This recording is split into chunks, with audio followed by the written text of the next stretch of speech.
नमस्कार, live cities की night bulletin दिन भर बिहार में आपका स्वागत है। खबरों की शुरुआत करेंगे, लेकिन उससे पहले एक नजर डालेंगे आज की सुर्खियों पर। सीएम नीतीश ने गया में विष्णुपद पाथवे का किया उद्घाटन। तेजस्वी ने अपराधों की सूची जारी कर सीएम पर बोला हमला। नड्डा ने गुरुद्वारे में टेका माथा, कार्यकर्ता के घर पी चाय।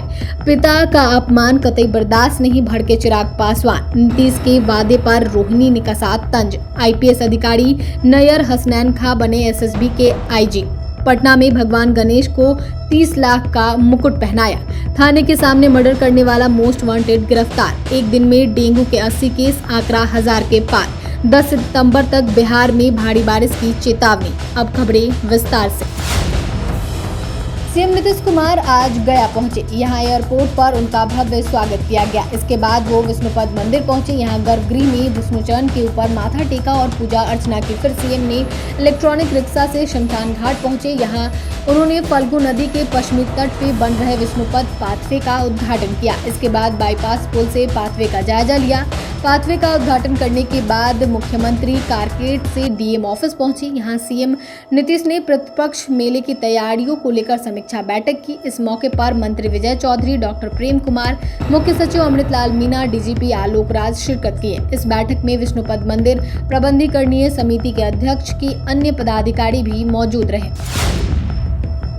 बिहार में बढ़ रही आपराधिक घटनाओं को लेकर विपक्ष लगातार हमलावर है। इसी बीच नेता प्रतिपक्ष तेजस्वी यादव ने बीते कुछ दिनों के अंदर हुई घटनाओं का जिक्र करते हुए एक वीडियो जारी किया है। तेजस्वी यादव ने एक बार फिर से पुरानी बातों को दोहराया है कि नीतीश कुमार से बिहार नहीं संभल रहा है। बिहार का राज चौपट राज। दरअसल अपने सोशल मीडिया अकाउंट एक्स पर तेजस्वी ने लिखा है, हत्या, लूट, रंगदारी, अपहरण की घटनाओं से पूरा बिहार हिल गया है।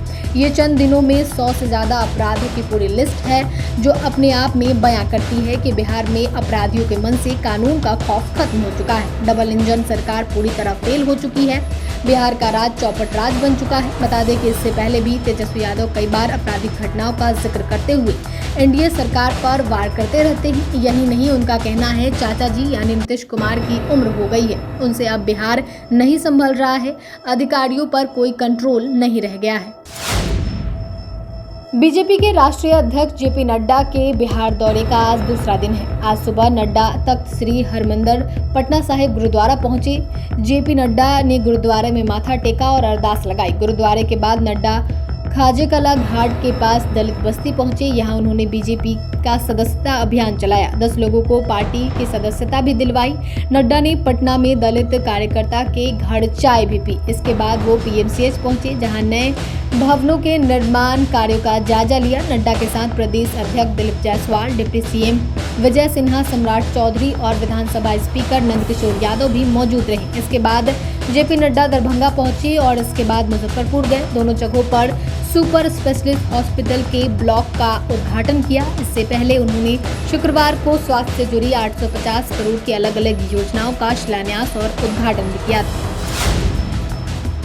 केंद्रीय मंत्री और हाजीपुर से सांसद चिराग पासवान के दिवंगत पिता रामविलास पासवान के नाम की नेम प्लेट का गलत तरीके से इस्तेमाल करने का मामला सामने आया है। इसको लेकर केंद्रीय मंत्री ने दुख जताया है, साथ ही दोषियों पर सख्त कार्रवाई करने की मांग भी की है। चिराग पासवान ने अपने सोशल मीडिया पर ट्वीट कर इस बात की जानकारी दी है। उन्होंने ट्वीट कर लिखा है कि मीडिया और पत्रकार साथियों के माध्यम से यह सूचना प्राप्त हुई कि हाजीपुर में मेरे नेता मेरे पिता के नाम की नेम प्लेट का गलत तरीके से इस्तेमाल किया गया है, जो कि अत्यंत दुर्भाग्यपूर्ण है। इस मामले में केंद्रीय मंत्री ने कठोर कार्रवाई करने की मांग की। चिराग पासवान के पिता रामविलास पासवान ने हाजीपुर के लिए क्या क्या नहीं किया।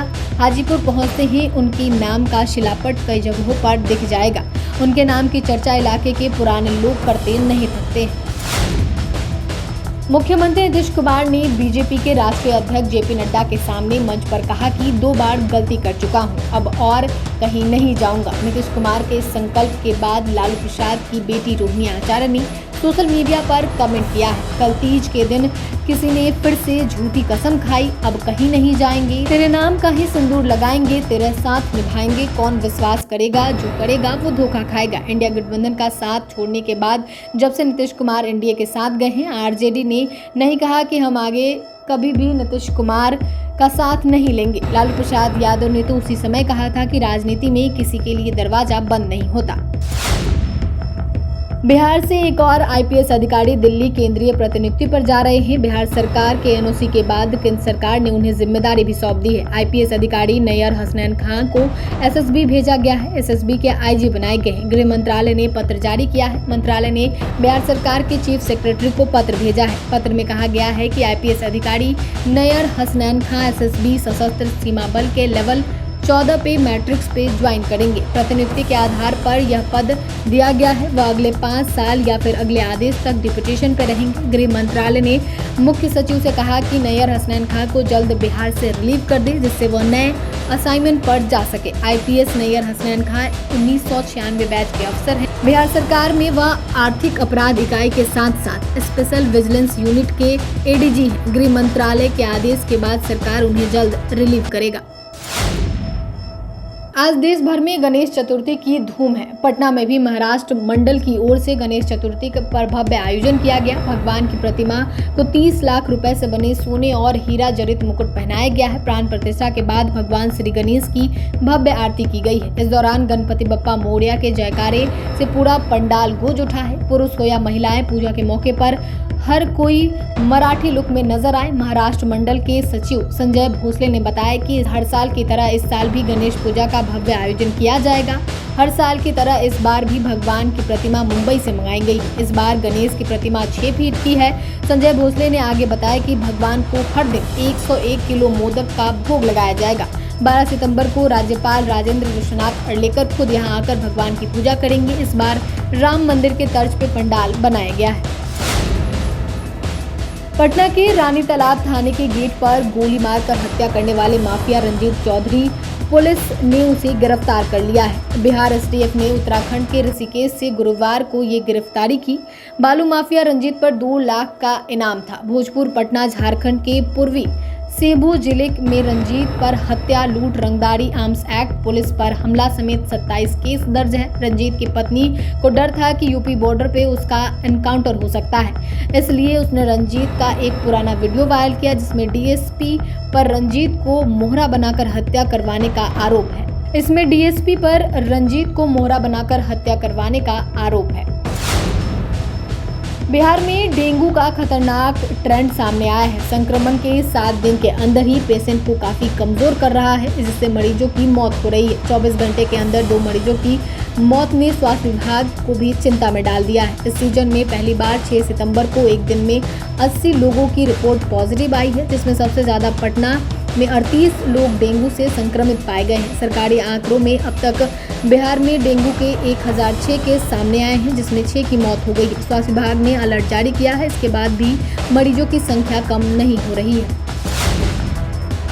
बिहार में अगले 3 दिन मॉनसून मजबूत स्थिति में रहेगा। मौसम विभाग का कहना है कि बंगाल की खाड़ी में लो प्रेशर क्षेत्र की स्थिति बन रही है। इसके कारण मॉनसून का कुछ सिस्टम मजबूत हुआ है। इस वजह से 10 सितंबर तक पूरे बिहार में भारी बारिश का पूर्वानुमान है। इस बीच मौसम विभाग ने आज पटना समेत 19 जिलों में बारिश की संभावना जताई है। इधर नेपाल में 2 दिन से हो रही लगातार बारिश के बाद मनोर की नदियां उफान पर है। इससे बगहा के कई गांव में बाढ़ की स्थिति बन गई है। विटियार के क्षेत्र में भी मनोर नदी का पानी घुस गया है। पिछले 24 घंटे के दौरान सबसे ज्यादा बारिश पूर्वी चंपारण में 112.8 मिलीमीटर बारिश हुई है। बिहार में अब तक 26% कम बारिश देखने को मिली है। 6 सितंबर तक 820.9 मिलीमीटर बारिश होनी चाहिए थी। सिर्फ 613.9 मिलीमीटर ही बारिश हुई है।